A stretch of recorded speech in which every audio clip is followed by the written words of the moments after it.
Pas en départ arrêté. Oh putain! Ce coffre qui est assez incroyable. Oh mais... Vas-y. Oh bon, en tout cas, je suis content les amis parce qu'aujourd'hui, on a le soleil qui est avec nous. C'est la première vidéo où on a le soleil.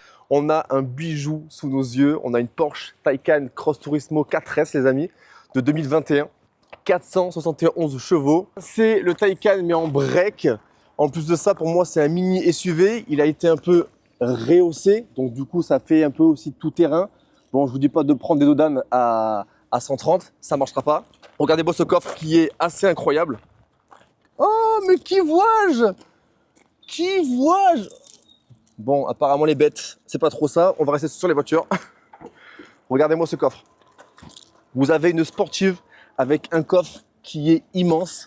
Autant vous dire que je peux même rentrer à l'intérieur. Tout se passera bien. Je vous jure les amis, c'est assez ouf. Vous pouvez aussi rabattre les sièges et avoir un espace de fou. Bon, monsieur qui m'a prêté la voiture n'est pas trop un voyageur, il est plus parapluie. Vous avez également un coffre à l'avant pour ceux qui aiment les voyages en famille.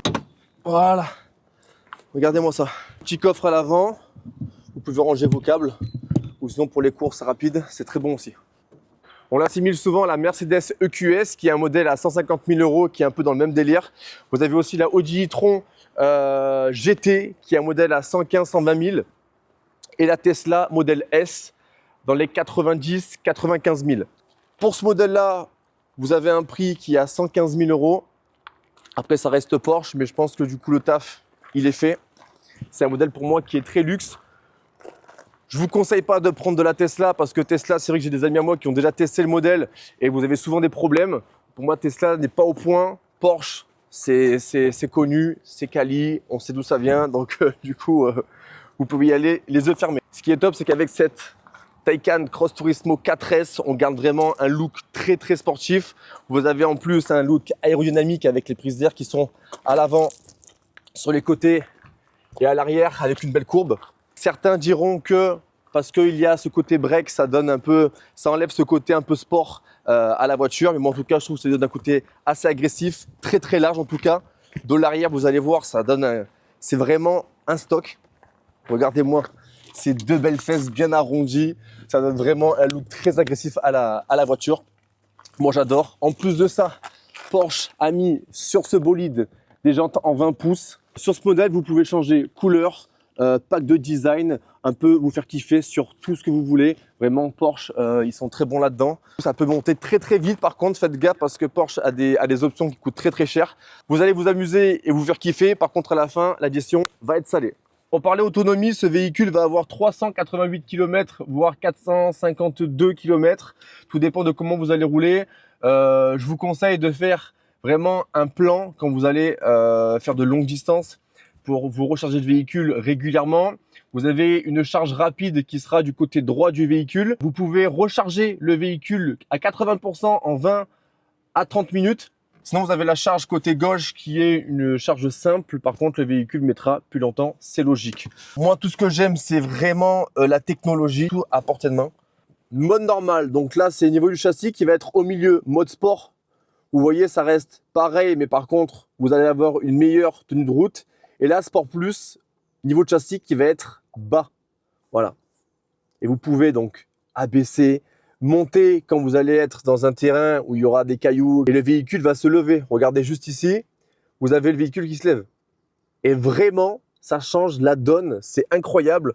Quand vous prenez l'autoroute sur des allures assez dingues, le véhicule va également se baisser. Bref, franchement, pour moi, c'est une pépite. Que dire de l'intérieur? Regardez-moi ce beau plafond vitré, pour moi qui est incroyable. Niveau place, j'ai connu mieux, faut vraiment pas être grand.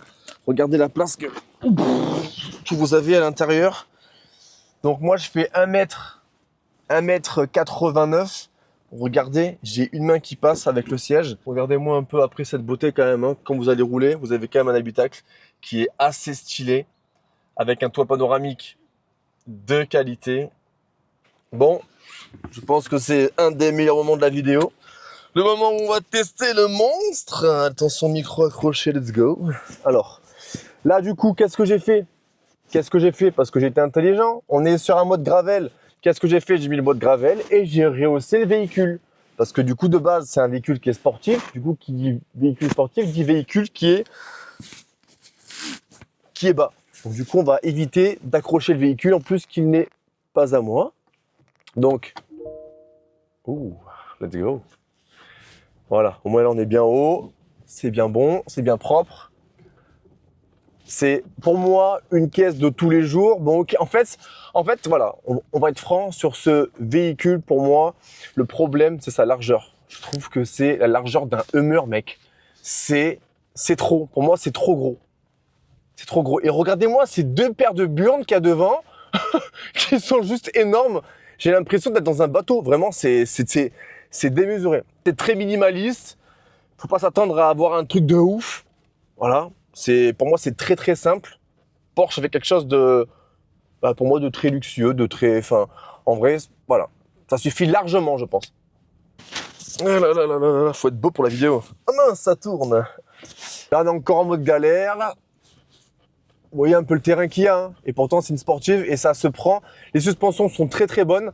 En général, vous avez des suspensions qui sont très très raides sur des sportives.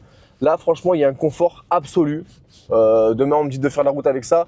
Ça serait un plaisir. Bon, maintenant qu'on a passé toutes ces conneries, on va se passer du coup en châssis Sport Plus. Ok, regardez-moi ça. Là, on va mettre, voilà, du coup bas, Sport Plus, mode sport. On va, ouf, oh, par contre, j'ai appuyé sur Sport. Il y a eu un changement qui s'est fait là. Oh là là, par contre, je sens que ça va accrocher le bitume comme jamais. Alors attendez, ça on va le régler. On va mettre le G-Force. G-Force, ça va être en gros la puissance. Je pense qu'il va... Vous voyez en gros la puissance? Attention, hein, on va se faire ça. Voilà. On va se faire un petit départ arrêté après. Par contre, il n'y a vraiment pas de bruit.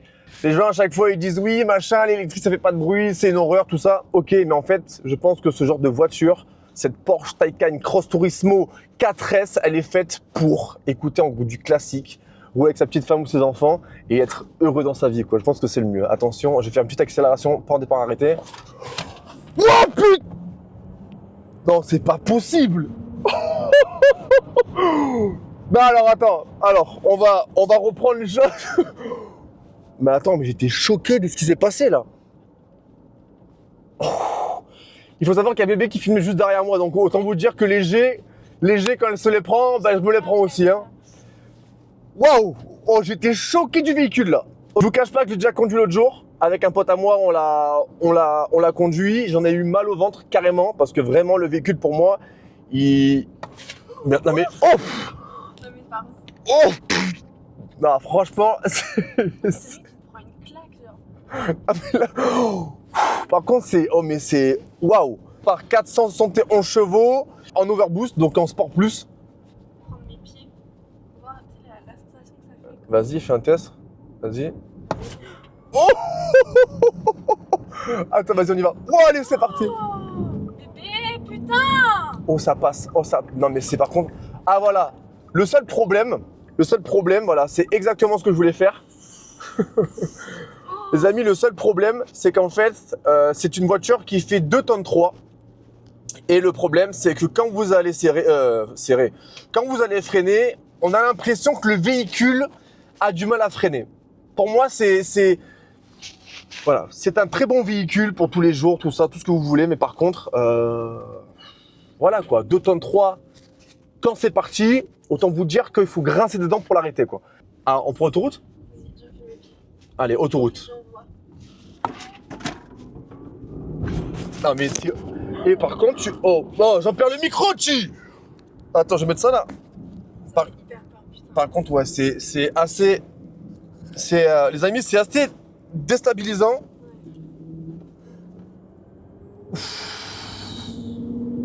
En fait, je vous explique, on va faire que des petites accélérations parce qu'en fait, déjà, si on va au maximum du véhicule, on peut monter au moins facilement à 200 avec presque 500 chevaux sous le capot en mode électrique. Autant vous dire que ça monte très très facilement. Le problème, c'est que on est avec d'autres personnes sur la route et on n'est pas en circuit. Regardez. Oh, elle a failli se prendre la caméra dans la tronche. Regardez les amis, là il y a un virage. Le véhicule ne bouge pas du tout. C'est l'agressivité qu'il y a du véhicule. Bébé. Non mais, les amis, c'est bluffant. C'est bluffant. Les amis, ça ne bouge pas du tout. Vraiment, je me répète, c'est... Le problème, c'est qu'en fait, c'est qu'il n'y a pas de bruit. Donc, vous allez prendre en gros le G du véhicule, mais à côté de ça, il n'y a pas de plaisir comme le jour j'ai fait avec la Audi R8 V10, qui était, il me semble, aussi à 545 chevaux. Donc similaire, mais niveau puissance, ça n'a rien à voir. Ok, le couple est dingue dans ce véhicule. Vous accélérez, vous prenez un G direct. Mais après, sur du long terme, Ouais, en fait, je trouve... c'est bien que quand t'accélères. C'est ça. Vas-y. Bon. Voilà, le G. Là, tu restes bloqué pendant un moment. Voilà. En fait, ce qu'il y a, c'est que vraiment, tu prends un G jusqu'à que tu passes peut-être à la rigueur les 80 km/h et ensuite, ça se dissipe en fait. Et par contre, la tenue de route, elle est juste... Les amis, c'est impressionnant la tenue de route. Je le dis encore et encore, c'est... Regardez ce petit bout derrière. Ça bouge pas, ça bouge pas. Donc là, on est entré autoroute hein, quand même, les amis. Donc du coup, on va se faire plaisir. Petit clignotant quand même. Voilà. En fait, c'est... Ça, en fait, voilà, vraiment pour moi, ça en devient presque ennuyant. C'est un véhicule de tous les jours où quand on va vouloir doubler, on va se faire un kiff. C'est une voiture de luxe pour moi parce que c'est quand même une Porsche avec un certain chevaux, un certain standing. mais voilà quoi. Les amis, du coup, vidéo terminée. Petit test qui a été pour moi concluant, mais pas à 100%. Ça reste un véhicule électrique. Voilà, il n'y a pas de bruit de moteur. Le couple est différent. Certes, en fait, tu as un G qui est plus puissant que la Audi R8 que j'ai testé l'autre jour avec le même genre de chevaux.